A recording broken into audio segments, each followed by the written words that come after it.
Good afternoon from the Gothenburg Water Utilization Learning Center. My name is Brian Olson, and I want to talk to you about our 2019 Central Plains Field Research book.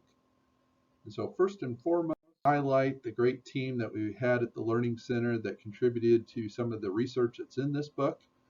We had an excellent team in 2019, and I want to thank them for all their efforts. But I also want to point out that not all the research is just from the Learning Center in Gothenburg. We also have research from eastern Nebraska and western Kansas that is also reported. I also want to mention that we do have a summation of the 2019 Central Plains growing season. Definitely a different year compared to most. And there's three graphs in this report that really highlight the differences.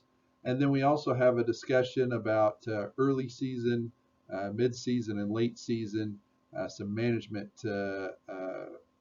things to consider on how to go about solving some problems that we had out there in the 2019 growing season. So first, we've got the cumulative precip. You can definitely tell that we received a lot more rainfall at Gothenburg in 2019 compared to the 30-year average.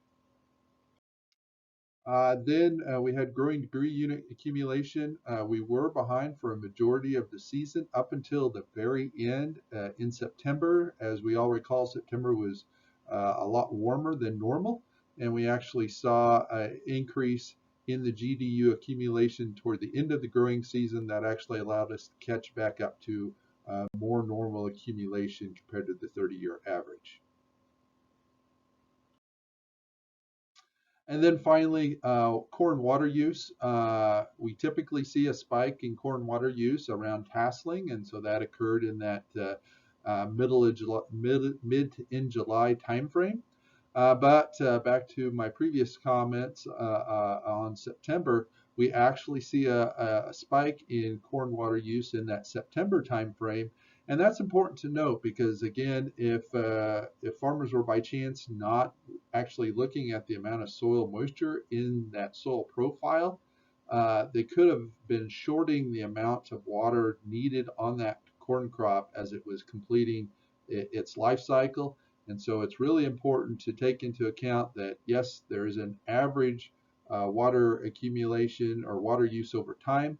But again, 2019 points out that we can have some specific conditions where we're using more water than normal. And in that situation, I suspect that there was some yield that was lost because the corn was running out of soil moisture. And then here's the content that is in the book.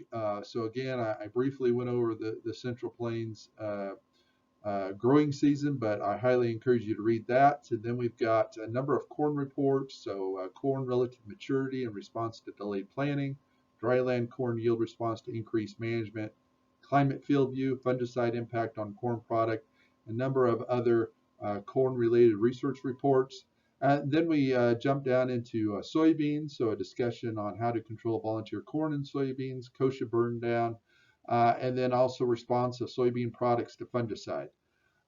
And so again, highly encourage our customers to go through here and download the book because I think there'll be a lot of good information in there to help you with your farming operation. And so to download a copy, please go to the following website here. And then also wanted to point out that we do have branded versions of the book. And so we've got a branded version for DeKalb Asgrow, for Channel, and for Fontenelle that talks about specific responses of corn and soybean products. So with that, I want to thank you for your time, and I highly encourage you to, again, download a book. I think you'll find the information in there to be useful in helping you with your operation. Thank you for your time. Thanks for watching this video from the Gothenburg Water Utilization Learning Center. For more information, please call 308-537-4500.